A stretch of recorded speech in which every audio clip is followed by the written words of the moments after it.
নমস্কার বন্ধুরা, আমি দেবব্রত অধিকারী আপনাদেরকে এই এন্টার বেটার চ্যানেলে সুস্বাগত জানিয়ে আজকে আপনাদের সম্মুখে ছাদ বাগানের আরেকটু সিক্রেট আপডেট দিতে চলছি। একটু সঙ্গে থাকুন, স্কিপ না করে দেখুন, বুঝুন। এটা হলো অর্গ্যানিক হলদি। হলদির চেহারাটা দেখবেন, আমি উঠিয়ে ফেলছি। এখানে হলদি রয়েছে, এখানে রয়েছে আদা। তো আদা বেশিটা লাগে না, আদা কম করা হয়েছে। হলদি যতটুক সারা বছরে লাগে করা হয়েছে। আজকে এই হলদি আমি উঠিয়ে ফেলছি, এবার লাইভ দেখাবো আপনাদের একটা ঝোপা, মানে হলদি কত বড় হয়েছিল সেই ঝোপা একটা লাইভ তুলে দেখাবো। আর সঙ্গে ছাদ বাগানের যে জৈব সার বানানোর ব্যাপারটা, একদম মুদ্রা ব্যাপারটা, মানে যেই সারটা দিয়ে যে কোনো গাছ আপনার সাথে কথা বলবে। আমি প্রুফ ছাড়া, প্রমাণ ছাড়া কথা বলি না এবং ফেক ভিডিও ইউটিউবে লোড করি না। এই পথে যদি না হয় আমাকে 1000টা গালি দেবেন। এই যে দেখুন, যত রকমের কিচেন ওয়েস্টেজ, ডাটা, পাতা, মোথা, যত রকমের সাবজেক্ট আছে। যে কোনো গাছের পাতা, শুকনা পাতা, কাঁচা পাতা, কিচেন ওয়েস্টেজ, হ্যাঁ, রান্নাঘরের যত চোচা জাবর ঠাবর যা পাওয়া যাবে। দেখুন এই যে কালো কচু আজকে রান্না করা হয়েছে। আমার এই চ্যানেলের কালো কচুর যে টপিকটা দিয়েছিলাম সেটা সবচেয়ে বেশি ভিউ হয়েছে এবং মানুষের ভালো লাগছে। এই কালো কচু আজকেও আবার রান্না হয়েছে দেখুন। তার সাথে এই চোকলাটাও আমি এখানে দিয়ে দিলাম। এবার এটাকে ভাতের মাড় দিয়ে ভিজাবো, গরম মাড় নয় কিন্তু ঠান্ডা মাড় দিয়ে ভিজিয়ে ঢেকে রাখবো। যখনই একটু পচা পচা ভাব ধরবে, দেখুন আরেকটা প্রুফ, এই যে এই কার্টুনটায় একদম পচে গেছে। আমি এখন মাটি দিয়ে ঢেকে রেখেছি। এটা যদি লাড়াচাড়া দেই 1 মাসের মধ্যে ফাইনাল সার হয়ে যাবে, আর যদি লাড়াচাড়া না দেই 3-4 মাস লাগবে। আমার তাড়াহুড়ার উপরে আমি সেটা করব। কোনায় আবার খালি হয়ে গেছে, কোনায় আরও দেওয়া শুরু করছি। দেখুন, মিথ্যা কথা বলছি না। এইভাবে লক্ষ লক্ষ টাকা বাঁচানো সম্ভব। যত সার দরকার তত সার বানানো সম্ভব। কৃষক বন্ধুরা, মাটিতে করার জন্য এই পথে গর্ত করে বিভিন্নভাবে বিভিন্ন পাতালতা জোগাড় করে এইভাবে সারটা বানাতে পারে। গোবরের থেকে বেশি পাওয়ারফুল সার হবে, কোনো ঘাস হবে না। এই সার বানানোর ব্যাপারটাই সবচেয়ে বড় মুদ্রা পার্ট। এই সার বানানোর সাবজেক্টটা যদি একবার শিখে পেলেন, এই দেখুন ভাতের মার লাইভ করে দেখাচ্ছি। ভাতের মার একটু বেশি গাঢ় থাকলে হালকা একটু জল মিশিয়ে নেবেন, ঠান্ডা করে দিতে হবে। দেখুন এই ভাতের মার হালকা করে উপরে ভিজিয়ে দিব, হালকা করে। এটা অলরেডি ভিজানো আছে, এখন আর বেশি দেওয়ার ব্যাপার নেই। এটাখানে বেশি দিলেও ব্যাপার নেই, নিচে ফুটা করা আছে, বালু দেওয়া আছে, মানে বেরিয়ে যাবে। পুরাটা ভিজে গেলে কি হবে, এখানে অর্গ্যানিক ইউরিয়া আছে, এটাকে পুরো পচিয়ে দেবে। এটাকে যখনই একদম পচা পচা ধরবে মাটি দিয়ে ঢেকে দেবো। ঢেকে দিয়ে আবার এইটা ঢাকন দিয়ে ঢেকে রাখবো। এবার কৃষকরা যদি বলে এই মাছের কার্টুনের এইটুক সার দিয়ে তো হবে না, তখন কৃষকরা কি করবে? কৃষকরা বড় গর্ত করে প্লাস্টিক বিছিয়ে নেবে। এটাই মূল বিষয়বস্তু। ওখানে দিতেই থাকবে মাটি আর পাতালতা ঢালতেই থাকবে, ভাতের মার দিতেই থাকবে, ঢেকে রাখবে, কালো প্লাস্টিক দিয়ে ঢেকে রাখবে, হয়ে গেল গল্প। এইটা ছাদের করার জন্য আমি কেন করতেছি, মানুষের গ্লোবাল ওয়ার্মিংয়ের জন্য প্রচুর কিছু চেষ্টা করছে। এটা আমার প্রয়াস, যেটা সবচেয়ে মুদ্রা প্রয়াস। তার কারণ গাছপালার উপরেই পৃথিবী বেঁচে আছে। গাছপালা না থাকলে ওই বাইক আর ওই সোলারের গাড়ি দিয়ে কাম বাজে নাই এই প্রকৃতি গ্লোবাল ওয়ার্মিং আটকানোর মতো। গাছপালা দিয়েই সম্ভব। প্রকৃতির বিশ্ব উষ্ণায়ন যে বেড়ে চলছে সেটাকে রোধ করার একমাত্র রাস্তাই গাছপালা। তাই এই গাছপালা যদি প্রত্যেকটা বিল্ডিংয়ের উপরে করে, তাহলে কি হবে? অর্গ্যানিক খাবার তৈরি হয়ে গেল, লক্ষ লক্ষ টাকাও বাঁচলো। মানুষের বাজারের উপরে প্রেসার কমে যাবে, কৃষকের উপরে প্রেসার কমে যাবে, প্রত্যেকটা মানুষ স্বাবলম্বী হবে। আমি এটাই চাই। আজকে হলুদের একটা ফানা প্র্যাকটিক্যাল উঠিয়ে দেখাই চলুন, এবং মাটির আরেকটা ফান্ডা দেখাচ্ছি।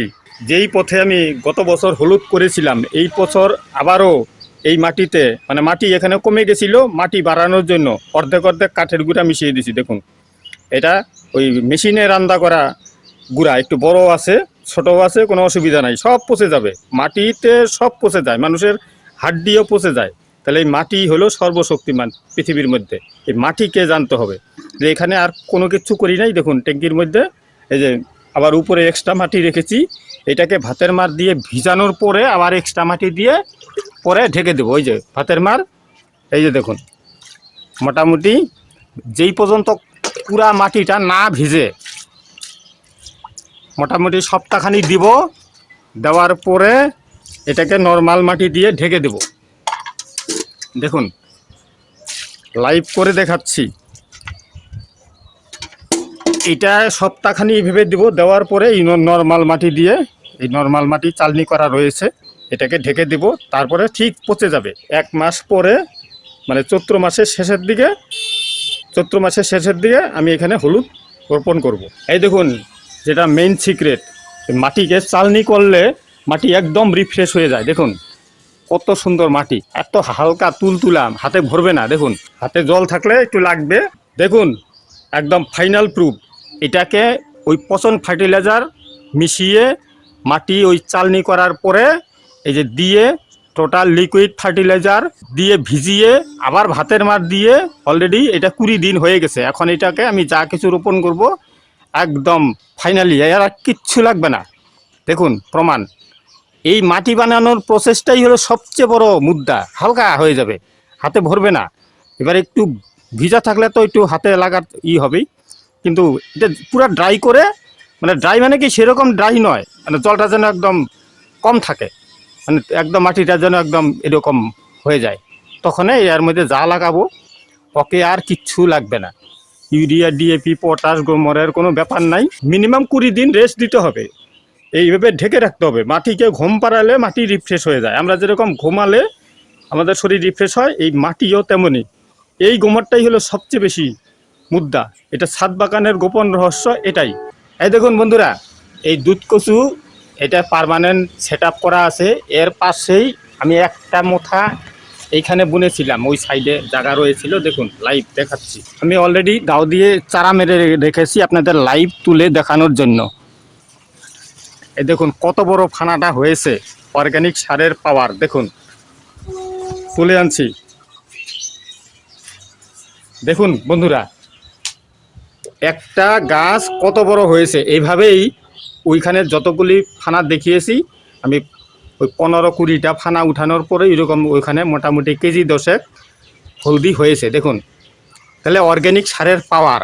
তার কারণ কি, আমরা খাই কি, ডাল ভাত মাছ মাংস অনেক কিছু খাই, বডি না এইগুলা কিছু চেনে না। বডি চেনে nutrition, protein, vitamin, mineral, carbohydrate, fat, fibre. এটা হলো মুদ্রা বিষয়।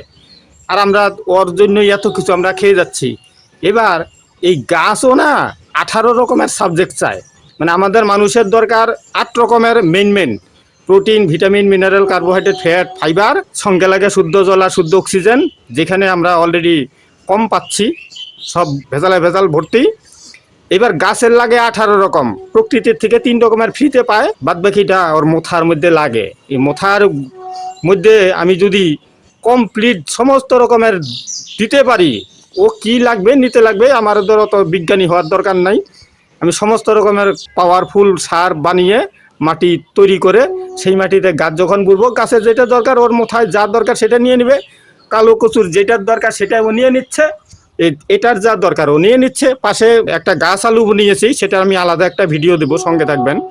গাছ আলু একটু দেখিয়ে রাখি, গাছ আলু ঠিক আছে, আইডিয়া দিয়ে রেখি, পরের ভিডিওটায় গাছ আলুর পাবেন। এই খুবই উপকারী খাবার। মানুষ এই ভেজাল খেতে খেতেই রুগী হচ্ছে, এবং আমি দেখাচ্ছি মানুষকে এই অরিজিনাল খাবার লাইভ করে। দেখুন একটা হলুদ গাছ, মিথ্যা কথা বলছি না, একটাই গাছ ছিল। দেখুন একটা গাছের থেকে কত বড় হয়েছে। এখানে না হলেও মোটামুটি 2 কেজি হলুদ হবে। দেখুন ছোপাটা।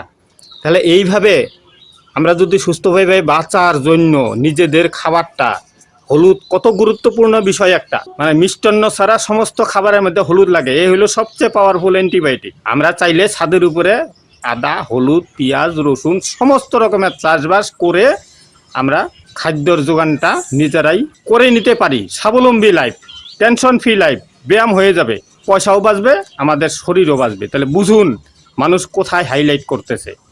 হ্যাঁ, গাছপালার মধ্যে হাইলাইট না করে বাইক বানাচ্ছে, সোলারের ইলেকট্রিকের গাড়ি বানাচ্ছে। ঠিক আছে, সামান্য কিছুই হবে, কিন্তু ওই গাছ হলো সর্বশক্তিমান, মাটি হলো সর্বশক্তিমান। এই দুটাকে বেশি হাইলাইট করার দরকার।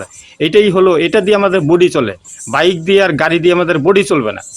বুঝুন, বডির যদি গুরুত্ব আপনি না দেন তাহলে কি হবে। তাই রিকোয়েস্ট বন্ধুরা, এই অর্গানিক সার বানিয়ে লক্ষ লক্ষ টাকা বাঁচিয়ে কৃষক বন্ধুরা এই চাষবাসের ফর্মুলা যদি করে, এই লেবু গাছের সিক্রেট আমি আর পরে 3য় ভিডিওতে দিব। লেবু গাছের কী সেবা যত্ন করতেছি, ফল কী হারে ধরবে, লাইভ দেখাবো। এক ভিডিওতে বলছি না। এই দেখুন, এই যে কুল এখনো ধরতেছে, এই দেখুন কুল এখনো ধরতেছে, পাকতেছে, কন্টিনিউ খাচ্ছি। আপেল কুল এটা দেখুন, পার্মানেন্ট গাছ। পাশে লেবু গাছ রয়েছে, দেখুন একই মাটিতে দু রকমের গাছ, এবার দুটাই দু রকমের ফাংশনিং করতেছে। তাহলে বুঝতে হবে, এই গাছপালাকে চিনতে হবে, জানতে হবে। তাই আমি যে আজকে ভিডিওটা দিলাম, তো প্লিজ প্রত্যেকটা মানুষকে দেখিয়ে মানুষকে একটু জাগানোর জন্য একটু সহযোগিতা করবেন। বন্ধুরা কমেন্টস অবশ্যই করবেন যে এই হলুদের ফানাটা ধোয়ার পরে আমি আবারও দেখাচ্ছি, ধোয়ার টাইমে একটু ভেঙে গেছিল, দেখিয়ে বোঝানোর চেষ্টা করছি। ছাদ বাগানের হলুদ চাষ একটু অবশ্যই কমেন্টস করে আমাকে জানাবেন। কালো কচুর আরেকটা আপডেট ভিডিও আমি দেব, ঠিক আছে? সঙ্গে থাকবেন প্লিজ, দয়া করে। মানুষকে এই ছাদ বাগানের আকৃষ্ট করার জন্য আমি আপনাদের আহ্বান জানাই। কমেন্টস করে জানাবেন, একটা লাইক দিতে ভুলবেন না। এর থেকে বেশি বেশি আরও সিক্রেট জানতে আমাকে কল করতে দ্বিধা করবেন না। কত সুন্দর ছাদ বাগান, এবং আরও সুন্দর হতে চলছে আরও 2 থেকে 3 মাসের মধ্যে। উপরের যে নেট দিয়ে জানলা দেওয়া রয়েছে সেটা পুরা সবুজ হয়ে যাবে। অলরেডি ছিল, আবার করব, কন্টিনিউ করছি। তো বন্ধুরা, আজকের জন্য ভিডিও আর দীর্ঘায়িত করছি না। আপনারা সুস্থ থাকবেন, ভালো থাকবেন, এই পথ অবশ্যই অবলম্বন করবেন এবং মানুষকে করাতে সহযোগিতা করবেন। ভগবান আপনার ভালো করবে, এটা আমার দৃঢ় বিশ্বাস। তো আজকের জন্য টাটা, আপনাদের দিন খুবই শুভ হোক। Thank you.